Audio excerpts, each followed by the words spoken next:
I'm on Streamlabs, which is like OBS. It's made by OBS. But I think I broke everything whenever I did that. I mean, everything. I'm not even live anywhere. So this isn't working. I don't know what to say. I don't even know if I'm coming through. Everything's broken. If I'm live somewhere and you guys see me live somewhere, let me know. Because I do not show that I am coming through at all. I don't know. I may have to shut it down and bring it back up again. How about on YouTube?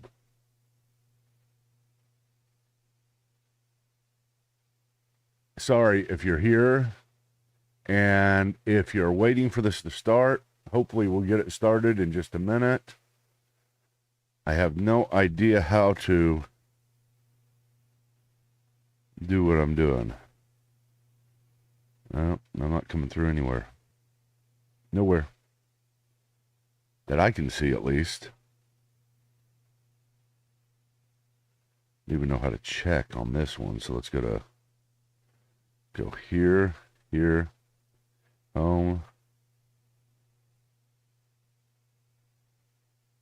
Am I coming through anywhere? Does anybody see me coming through anywhere? If you do, please say something. It says I'm live. It says it's pushing through all the places it's supposed to. I have no idea whether it is. Go over here to multi-stream. All right. I don't see it on YouTube. I don't see it on Facebook. Okay, wait a minute. It's coming through now. It took a while. So I don't know if there's a big latency delay, but I'm coming through in some places at least. So we may not have a big audience, but at least I'll be able to get the recording done. And oh man, now I have to turn off all live. It shows I'm live. That's not live. That's not live. Shows I'm live here, but it's not showing up. Oh, well, okay. We'll have to do this alone. And oh, man. Okay. Should I have my hair like this? 1950s. Well, I changed a lot of stuff, and I changed the stuff on my microphone to where there's no background noise. There shouldn't be. Hopefully it's working out. But like I said, I'm not showing me coming up in YouTube or in a couple of my Facebook. So, and it may be far behind. So interaction may be low, but that's okay. Let's get started. Let me hit record. I am using, like I said, a new deal here. Let me try to push it through here. All these different options. Look at that. Zoom in on my face. Quit calling me. Countdown. Okay. We've got it good enough. We're good. Why not?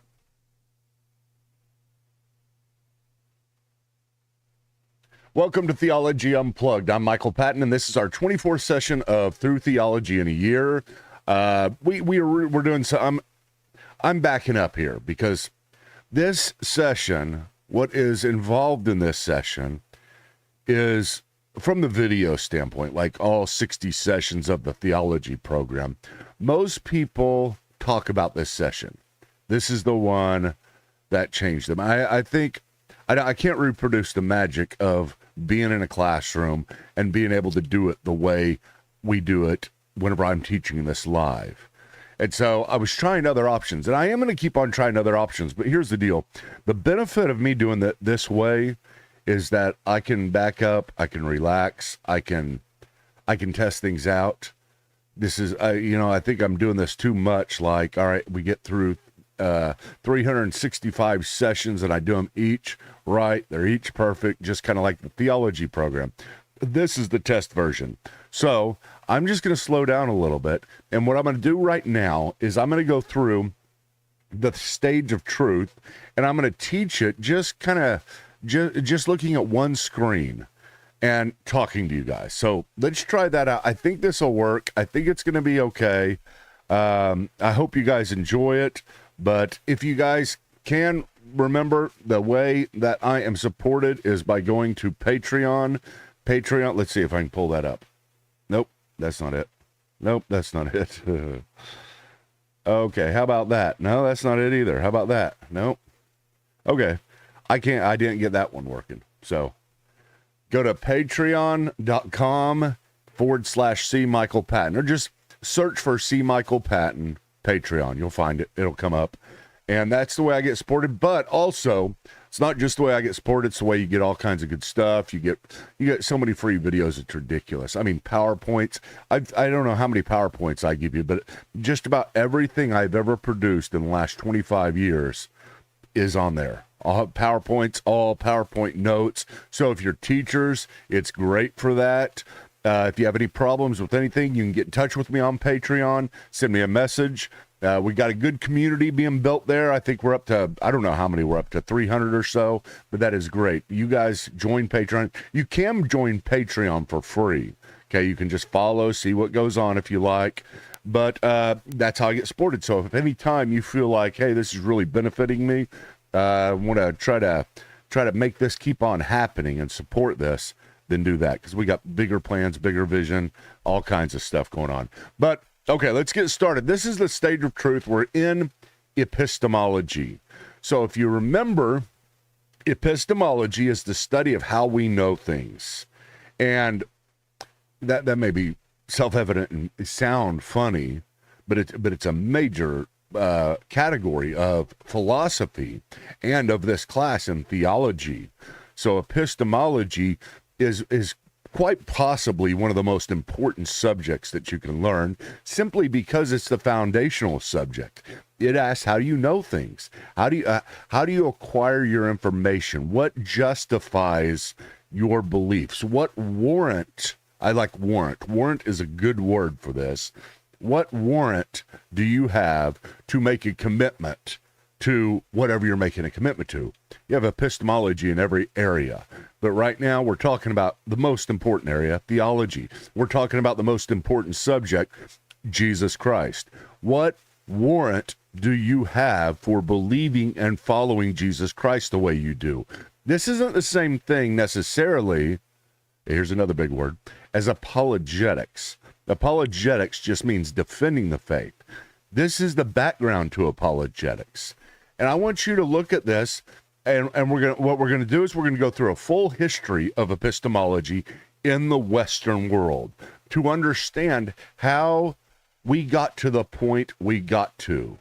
And I think the key for you to recognize here is that we're in a different world. We're in a completely different world. If you are 35 and above, you know that. The world is completely changed. It is different than it used to be. You went through the transition. I went through the transition. I'm 51. I went through this transition. I lived in the modern world. I lived in a transition called the postmodern world, and I don't know where we're going. We're going to talk about that a lot coming up. But really, it is a change in how people know. Okay, that's really it. I mean, what is postmodernism? Postmodernism is a letting go of the ropes you held onto so tightly before about how we knew things, whether it be science and logic and authority, people telling us, where do we get our information from? Right now, we don't really have any sources. That's the key, but we'll get to that, okay? Why can people today say this? This is the key we start with. Why can people today say your truth is your truth and my truth is my truth? That's the question we have to deal with, because that doesn't make any sense to someone like me to say my truth. Or are you talking about opinions like what's your favorite color? What's the is Coke better than Dr. Pepper? Is that what you're talking about? If you're talking about that, that's fine. But if you're talking about my truth about God compared to your truth about God, and you're saying I can have a belief in God, say that God exists and he loves you, and you can have a belief in God that says, say, God doesn't exist and I don't like him even if he does. That is completely different epistemology. We can't have the same thing. They both can't be true. A tree cannot fall in the wilderness and make no sound and make a sound at the same time. This is called the law of non-contradiction. A cannot equal A and non-A at the same time in the same relationship. Let me repeat that. A cannot equal A and non-A at the same time in the same relationship. In other words, God cannot be existing and not existing at the same time and in the same different relationship. If you're defining God differently than me, sure, let's define our terms. Different time, maybe. I mean, if you're defining God as eternal, of course, that wouldn't work. But at the same time, in the same relationship, simply defines our terms. So that is the law of non-contradiction. It's the most simple, basic law of logic. It's so simple, you laugh at it. But at the same time, people today are not following the law of non-contradiction the way they used to. For people today, A can equal non-A and A at the same time in the same relationship. How's that? How's that possible? Well, let's get to that. I want to show you how we got to where we are at, to where you can say your truth is your truth and my truth is my truth with a straight face. That's the key. Okay, so here's what I'm going to do. I'm going to move over to this stage of truth. This is what I call the stage of truth. This is think of it, the back of it. You see the back of the stage right there. And of course, all the way down is the front of the stage. Think of this as kind of a three-dimensional stage, because I actually do use this stage, or I used to have a stage like this whenever we filmed this the first time. That's why it's shaped the way it is. That's why it looks the way it does. We use this stage, and I normally get three people up there to represent each one of these categories: tradition, reason, and the Bible. I will have somebody stand up there and hold the Bible in their hand. I'll have somebody stand up there and hold a book of logic in their hand. And then I'll have somebody get up there and hold a book of tradition, say a catechism, in their hand, so that you can represent them. And then I move them around the stage to show what is the most important. And that's what I'm going to try to do here. Whenever we go through each one of these, I'm going to try to take these and I'm going to move it around just like this. Okay. So let's start. Let's go back, and I'm dealing with Western epistemology. So we're starting around the 4th century, but I can back up a little bit. Okay.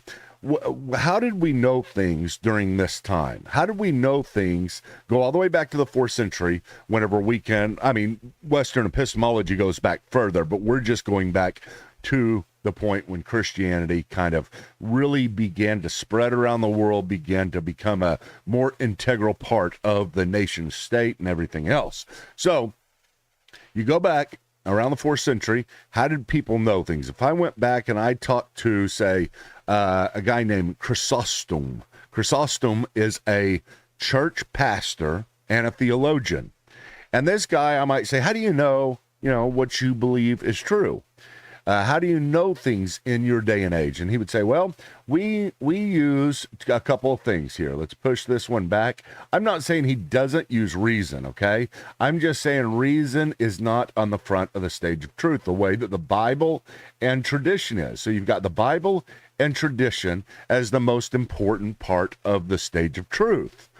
And what do I mean by that? What I mean by that is the Christians would refer to the Bible in order to justify their beliefs about things. Whenever there was a controversy about God and about, some type of doctrine, they would go to the Bible and they would try to show you from the Bible. The problem is what? What is the problem with this? Well, most people did not have a Bible at this time.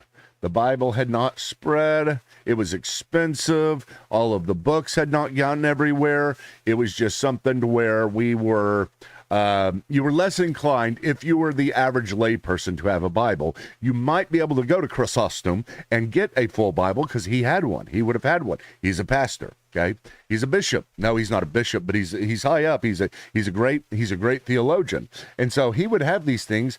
But why would you? What is tradition? What is tradition in this context? Well, tradition is simply the tradition or the deposit of faith that Christ gave to the apostles. Christ taught the apostles, then the apostles taught everybody else. They started teaching people, right? And then everybody else started teaching everybody else, and everybody else started teaching everybody else. This came through both writing and word of mouth. Okay? If you didn't have the Bible, you did have tradition that was handed down to you. So if there was some type of controversy in the early church, what people would do is they'd first go to the Bible, and they would say, well, the Bible is my primary source. And then they would ask, but how do you know how to interpret the Bible? How do you know your interpretation's right? Let me give you an example, okay? In the 4th century, you have a guy named Arius. Arius comes on the scene, and this guy, he's a bishop, and Arius says he was reading John 3:16, and as he was reading it, he noticed that it said that Christ was the only begotten God, or the only begotten Son of God, excuse me. So, for God so loved the world that he gave his only begotten Son, right? We all know that one, at least. It's at every football game. So, begotten.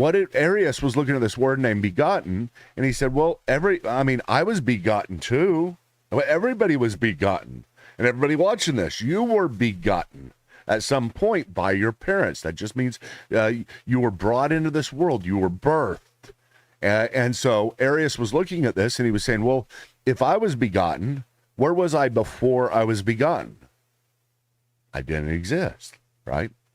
And so Arius was looking at this, and he said, I think that Jesus didn't exist before God beget him. And this was new. I mean, this was something that shook up Christianity, because he was teaching his church down there in Africa, big church. And, there was lots of fights going on because another guy was teaching at a church down there, the same area, and his name was Athanasius. And he was a bishop as well. And this bishop he said, listen, Arius, you guys, you are so wrong in your interpretation of John 3:16. Begottenness does not mean madeness. It doesn't have to do with the ontology of Christ coming into existence, the essence of Christ coming into existence. It's about the relationship of the essence. So there was a fight that went on, okay? Now, what's going on here? They're all fighting over this right here. They're all looking at the Bible, and they have it way up at the front of the stage of truth, and they're saying, how do we know? How do we know? Remember, that's the question. How do you know? How do you know how to interpret the Bible? How do you know your interpretation's right? How do you know that Jesus is the uncreated God that is the second person of the Trinity, who shares, not is just part of, but shares, keyword, in the divine essence? Because there's only one God. They have to share this essence. I know it's confusing, but Arius was confused, and he said, I got a solution. I think Jesus was made. I think he was created. Now, again, fight broke out. Everybody's wondering, what in the world do we do with this passage of Scripture? And then in comes old tradition, right? Tradition moves forward. And Arius says, listen, I was taught by my teacher, who was taught by his teacher, who was taught by his teacher, who was taught all the way back to the Apostle Paul. And the Apostle Paul said Jesus was an uncreated God. Or I was taught by, let's go back to this guy named Ignatius. He was very close to the Apostle John, who wrote this. So Ignatius taught somebody, John taught Ignatius. Ignatius taught maybe 2 or 3 generations until Arius. And he finds his tradition. He says, everybody's always taught that. So they begin to ask, What is everybody always taught? You remember? You notice this. This is tradition. What is everybody always taught about this particular passage? They have a big council in Nicaea in 325, and at this council, they write the Nicene Creed. And they say, they get together 320 bishops. Now, I know I already said this last time and talked about this. Forgive me for repeating it, but I'm just going through the entire thing in one session, and then we'll back up and talk about it a while. But 322 bishops come together in Nicaea. Emperor Constantine brings it in because he wants to unite the empire under Christianity, and he doesn't want them fighting in his newly united empire. So he says, you guys get together, I'll pay for it. It's on my dime, hotels, extravagant, whatever you want. Just get down there and figure this out. So you got all these guys coming in. Remember, they come in from persecution. This was 20 years ago. It was the Diocletian persecutions where they were cutting out their eyes and cutting off their legs. I mean, hanging them on crosses. So these guys were guys who made it through. These guys were guys who did not give up and recant the faith. And so they come in, picture this, into this council, and they are limping. They have patches over their eye. They're not ready to be influenced. They are not ones who you're going to pull the wool over their eyes. They will die for their faith. They've already demonstrated this. And so whenever they make this decision, they are not giving in to any pressures. That's a key, just as a side note. So 320 to 1 or 320 to 2, it depends on who you're reading, but every bishop came in and said, no, tradition, this right here, has always taught that Jesus is uncreated God. That is not, to say he is creation, to say he is a creation is not Christian. That's what they said. It is not Christian. Different worldview, different everything. That is not the Bible. We got too many other places in the Bible. We got it. Arius, you think you solved the Trinity, but the Trinity has to stay a mystery. So they wrote the Nicene Creed. Now, what does this do at this point? Once they write the Nicene Creed, you have the tradition moving forward on the stage of truth. And the Bible, it's not that the Bible necessarily moves back, although I'm moving it back. I just want you to understand how prominent tradition became. Let's put it like this. This is probably better. Instead of moving the Bible way back, I'm going to move the Bible right here, and then I'm going to move tradition right here. And it's kind of moving in a position of guardianship. It's going to guard the Bible. And that's what happens. We'll write a creed that tells you how to interpret the Bible from tradition. That creed is going to become authoritative. And the Nicene Creed is authoritative in a very real sense. I mean, it's very well respected. Catholics and Eastern Orthodox would say the Nicene Creed has the same authority as the Bible. Now, I would not. I would say it is right, it is true, and that what they came to was right. How they came to it was right. But we do not have to bless it with the idea that it was inspired in order for us to be confident in it. But this is what happened, okay? And those of you who are watching this and you're saying, yep, there we go. Here's the Catholic Church. Here's what they did. Here's what those guys did. Well, I would not have done the same. You would have done the exact same. We all would have done the exact same here because it worked. It was a good method. We didn't know it was going to go bad. Nobody knew that. It's kind of like somebody getting on drugs. They don't know they're going to be addicted later on. They're not getting on it to be addicted and say, hey, I want to be addicted. People are not making these creeds at this time with some evil plan saying, oh, I cannot wait. We are going to take over the church. It's going to become an evil, corrupt institution. Everybody is doing the best they can. This is our heritage. This is our family, our spiritual family. This is us. This is just a mistake we made in the past. It's not them. It's us. Start identifying yourself even with the mistakes of the past so you can learn from them and that we can see how we messed up as the body of Christ, as the church, not as a different church, but as one holy Catholic apostolic church. We are Catholic. Everybody's Catholic. Catholic just simply means universal. So we're talking about the entirety of the Catholic Church. So what happened? Okay, let's go back to this. So another controversy comes up, and basically we got another one that says, I think Jesus is 50% man and 50% God. And everybody starts having a conflict, saying, no, I don't think so. I think he's 90% man, or 90% God, 10% man, something like that. They're just kind of trying to figure out who Christ is. How is he God and man? What part of him is man? What part of him is God?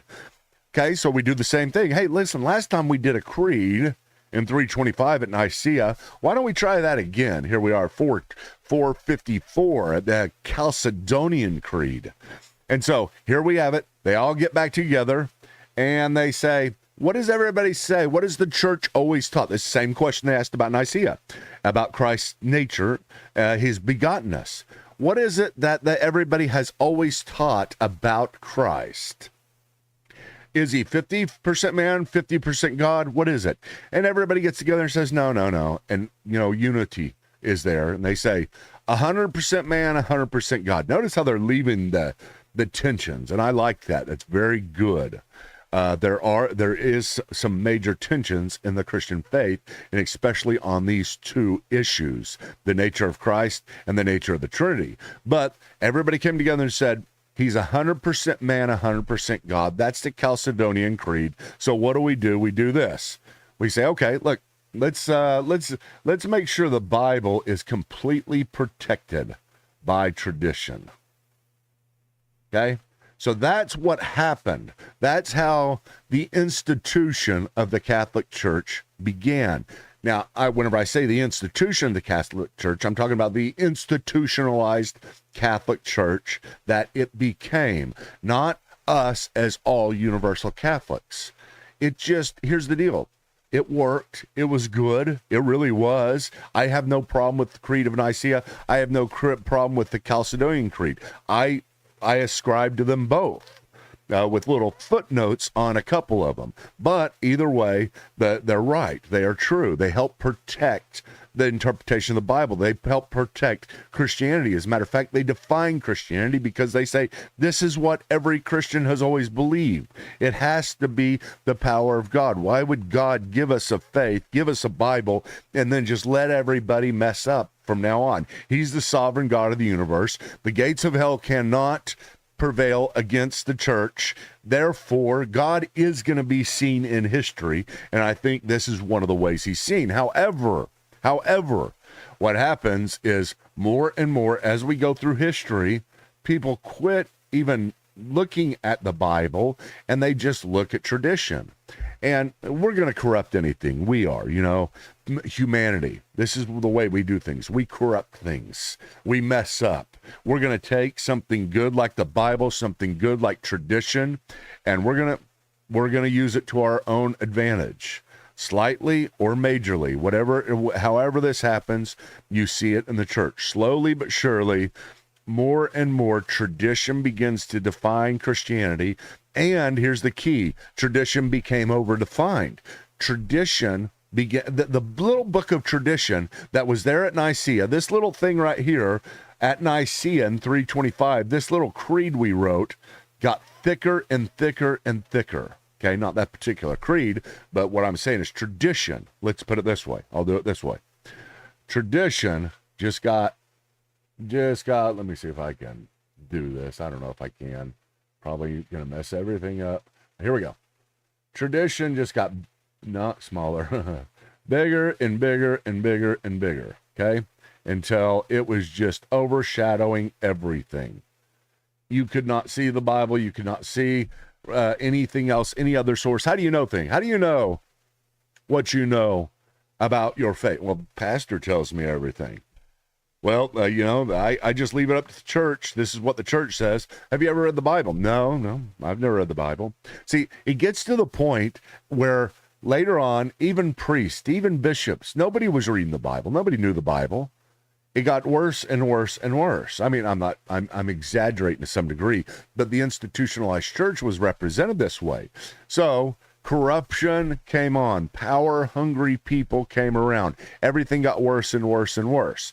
So what happened? Well, let's go back to the Muslim invasion begins to happen. And whenever you have this happening in the 7th century all the way through to the 15th century, you have Muslims pushing further and further west, trying to get west. They got pretty far, but the Crusades came along, and, of course, the tradition of the Pope, he said, I'll give eternal life, grant eternal life through the powers invested in me to anybody who goes on a crusade. Yeah, see, tradition got bad. Book of tradition got so thick, even the Pope was given eternal life to whoever went on a crusade. It just got bad. But it was the Muslim invasion. They were pushing forward, and in 1454... you had them run through Constantinople, which was the new capital of the Roman Empire. Had all kinds of manuscripts, just a library so big of great stuff, classic Greek understanding, rationality, and, Aristotle, Plato, and then all the Bible manuscripts and the old Greek manuscripts. All of a sudden, whenever in 1454, the Muslims took over Constantinople, all the Christians got up and ran and went to Rome, went to the west, further west, and brought all their knowledge with them. At the same time, in 1420, here's the key. The most important thing is the invention of the printing press. The invention of the printing press changed the world as much as the internet has changed the world. You have now everybody having access to their own Bible, their own books, whatever it may be. You have information being spread. Now there's a reason for you, which there wasn't before, there's a reason for you to learn how to read. Beforehand, you didn't need to. You wouldn't even be able to get a book. But now, with the printing press, you might be able to afford one. Beforehand, you had to have a whole herd of sheep to make one book. Now, it's just paper. Very easy. So, everybody starts to learn. Well, once everybody starts to learn, of course, epistemology is going to change. You just have major things happening at this point. Now, one of the major things you have is this one creeping up here. Reason, rationality. People are thinking on their own. They're thinking for themselves. They're understanding things. We've got science and mathematics. We've got learning that is exploding. You've got natural laws. You're understanding gravity now from the standpoint of not God supernaturally pushing an apple off a tree and making it fall, but from a natural law. God created these natural laws to do. We are going around the sun, not because God has us in his hand and he's taking us around the sun. It's because he created a natural law that pulls us around the sun. Okay, that kind of stuff. Oh, and by the way, we are not the center of the universe. We're learning so many things. And as we learn, here's what's going on in our mind. Gosh, you know what? We had all kinds of bad views before. And here's what we do. We say, who told us these views? Who is telling us all these bad views? And traditions like sinking and getting really scared and starting to retreat. Reasons coming forward because we are learning on our own. Tradition automatically lowers and loses its authority as reason rises. Now, it's not as if the Bible is not rising at the same time. The Bible is in a very real sense because everybody can read it. Everybody's starting to read it on their own. So you've got this situation happening. So reason, though, is something we are very proud of, right? René Descartes is called the father of modernism. René Descartes basically said, you know what? I'm going to figure out everything, not from tradition, not from knowledge of the outside world, not from experience, but with my own mind. Just using my mind, I'm going to start at ground zero with nothing and build my case for everything. This is his quest for indubitable certainty. And this is the famous cogito ergo sum revelation he had. Everybody know what that means? Do you? I don't mean to just throw out these words, but it's very popular. You probably learned it in school. Cogito ergo sum is I think, therefore I am. Where did he come up with that? Well, he was trying to figure out how he could start at the most basic point rationally, thinking on his own, just using his mind, and figure out everything. Well, the first thing I got to figure out, let's say I'm trying to figure out, is there a God? Just by myself, not listening to tradition, not listening to the Bible, not listening to the experience, nothing, can I reason myself to God? And what he did was said, okay, in the end, how do I know that I am not being deceived, even in my mind right now, that there's not demons planting things in my head? And he says, well, I don't, maybe it is, but so that's not the most basic point. So I don't even have a epistemology for this. How do you know demons aren't doing it? That's what he's thinking. And then he backs up even further and he says, how do I even know I exist? And then he begins saying the same thing. Maybe demons are telling me I exist. Maybe I think I exist because demons are telling me the most basic thing, I exist. Maybe demons are making me think that. Then he said, wait a minute. This can't be, because if I am thinking, then I have to be a thinker. If I'm a thinker, I am an exister, because there's no way to think without being. I think, therefore I am. So that was his most basic point to start at. And he said, I can figure out things. I can figure out things indubitably. Indubitably means I cannot be wrong. That's what his quest was for. Indubitability. I cannot be wrong. It was quite a quest, okay? And while we would maybe say he way over pushed what he was trying for, but it was a noble push, okay? He didn't get quite to where he thought he got to whenever he said, I'm at the most base level, I think, therefore I am, because he's assuming one thing, the law of non-contradiction. How come it can't be I think, therefore I'm not, at the same time as I think, therefore I am? But we all assume that. That's okay. This is what we're learning. So here's the deal. Why all this? Because I want you to see how important reason and rationality became to the human endeavor, and how in the question of how do you know things, people began to refer not to an outside source, but to themselves. And they thought they were pretty smart because they thought, therefore they were, because they were building this up on their own. So here's what happens. You continue to have this change taking place. Reason is coming up. Tradition, the problem with tradition at this point is, as reason learns about astronomy and about mathematics and about all kinds of things, it's looking to tradition, and it's looking to ways that tradition has treated people, like, say, Galileo.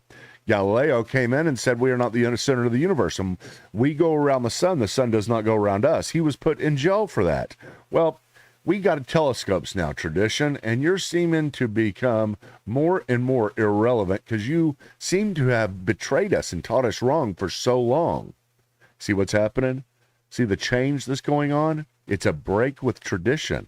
Now, at the same time that you have reason coming forward, you have the Bible still holding its place, but at the same time, the Bible, as we move on down through the modernistic period, becomes more and more irrelevant to people, because people begin to read it themselves and find all kinds of things they don't like. They say, wait a minute. Okay, here we go. Let's look at the Bible. Bible. Do snakes talk? Yes. Okay, reason says they don't. Here's the Bible telling us snake talk. What a weird book. Let's see here. Tradition's going all the way back, and tradition is getting smaller and smaller as well. Wait a minute. I'm just gonna go ahead and do this. I'm gonna make tradition disappear because it's totally irrelevant. People feel too betrayed by tradition, so it's off the stage of truth at this point. Get that? It's important. It's important for understanding why we are where we are. You got to understand, in the 16th century, 17th century, 18th century, tradition got pushed off the stage of truth in any substantial way whenever you're looking at it broadly. Epistemology. I'm not saying individually. I'm not saying tradition still doesn't matter. Please don't misread what I'm doing here, because I'm getting ready to kick the Bible off the stage of truth too. So we begin to ask the Bible, hey, snakes talk? Yeah, the snakes talk. Okay. How many days did it take for God to create the earth? You say 7? Oh, okay. Let's move you back a little bit. And how old is the earth? You say 6,000 years, whatever, because we tried to add it up, and it seems like you say that. Well, we know it's millions of years old now. We're getting smarter and smarter, and as time goes on, as we learn more and more, here we have this situation happening where reason gets bigger and bigger, and finally, after a time, the Bible. Listen, here's the deal. The Bible's a good book. That's what we would say at this point. People would say, yeah, it's got to go. I mean, even the average person out on the street that isn't necessarily a Christian, because Christianity is kind of losing its influence, and the Bible is too. People are smarter. We've got utopia on the way. We're going to create a world of perfection, right? Utopia. We had that word during this time. We were so excited. As humanity, it was like, man, we are something else on our own.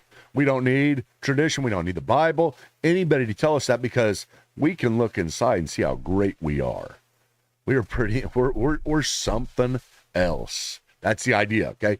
Get that in your mind.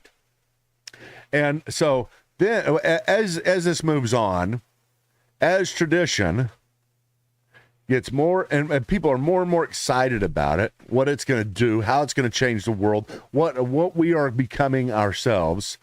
Here's the problem. I mean, Darwin comes in and says, we're evolving, right? We're getting better and better. We're the survival of the fittest. We're the fittest, of course. Man is. We're great. We maybe don't even need God anymore. Death of God type stuff. But here's the problem.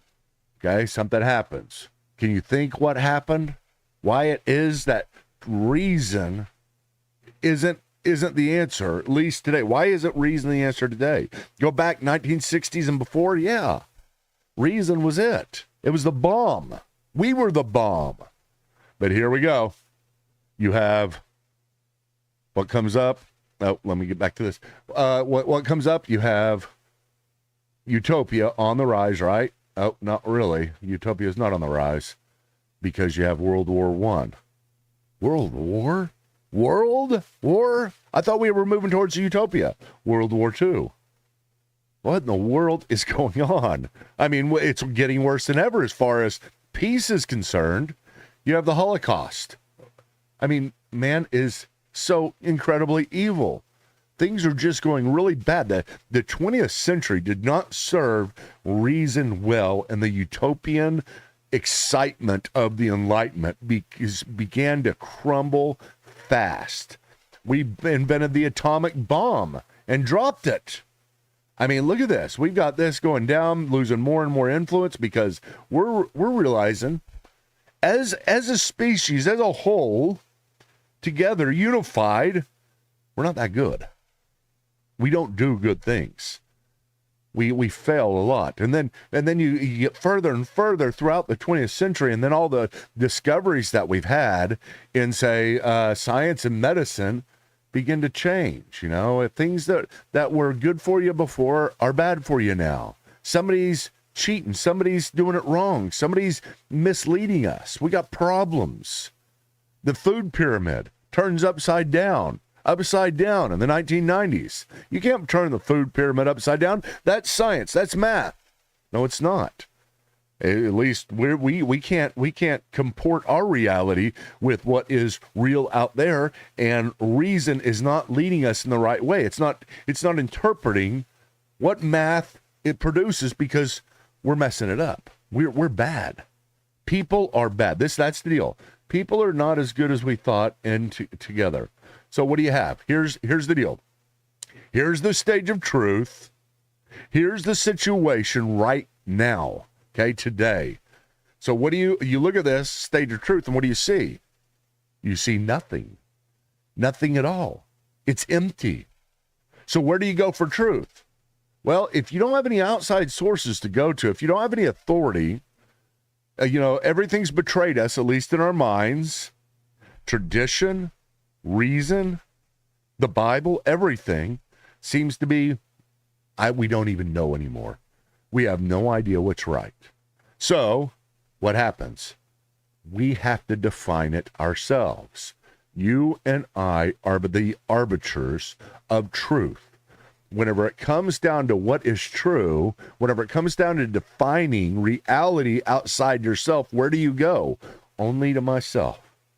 So, it's you be you. That's kind of a good postmodern phrase. You be you, I'll be me. Because there's not any transcendent outside of us way to be. There's nothing defining what we're supposed to be. And you know what? You're the best version of you. You see? I'm the best version of me. And let's just be it. And your truth, whatever you're fighting for, that's good. Whatever I'm fighting for, good. Your truth is your truth. My truth is my truth. Because in the end, the only two things that can define what is true for you and me is experience number one, and emotions. Those are the two powerhouses that find their way onto the stage of truth and today define everything. That's who we are. Those people who do not have any outside sources. We don't know what's true. Now, this postmodernism, we don't know where it's going to go, and that's what we're going to talk about next time. That was a lot to go through. I had to get through it all at once because I think it's more effective, and maybe we can talk about it more next time, or maybe we'll just talk about where it's going to go next time. Where do we go from here? But I wanted you to get the big picture. I know that there's all kinds of caveats. There are all kinds of buts during this, but this is right. This is how we got to where we are at. Whenever you have the invention of the internet and people looking online and seeing the entire world, their own individual reality that they may have constructed as true, they begin to question against other people's individual reality. If I believe in the Bible and I believe in Jesus Christ, and here's my doctrinal statement, here's everything I believe, but then I look over there, I'm on Facebook, I'm on some of these social medias, and I make friends with people all over the world, and I like those guys. I like those friends all over the world. And you know what? They believe different than me, and I don't want them to be wrong, because what I'm doing is basically saying those guys aren't saved. I'm saved. And then you say, who am I to say that? It's an emotional thing you start to grab. It's an emotional thing you start to find with other people. And this is the world we live in. Okay, guys, Patreon. Don't forget Patreon. Support us there. Soon we're going to get to the point where I got all this stuff down, and we're going to have chat sessions in here and all kinds of stuff. I promise we are going to get there. I'm learning. I've spent lots of time on these different places. I will learn. I will figure it out. But for now, please go to Patreon. That is the way to support. Patreon.com/C Michael Patton. It's in the discussion, or it's in the comments or the description of wherever you're watching this at. And I thank you so much for watching. I don't even know if I came through this whole time. I just hope this recorded, because it's a whole different ball game for me today. Have no idea. How's that go, right? I don't know. And if you're there, I hope you enjoyed it. If you're not there, doesn't matter. What's true for you, it's true for you. What's true for me, it's true for me. And you know what? I had fun. And I think you were there. So that's all that matters. All right. I'll see you next time. See if I can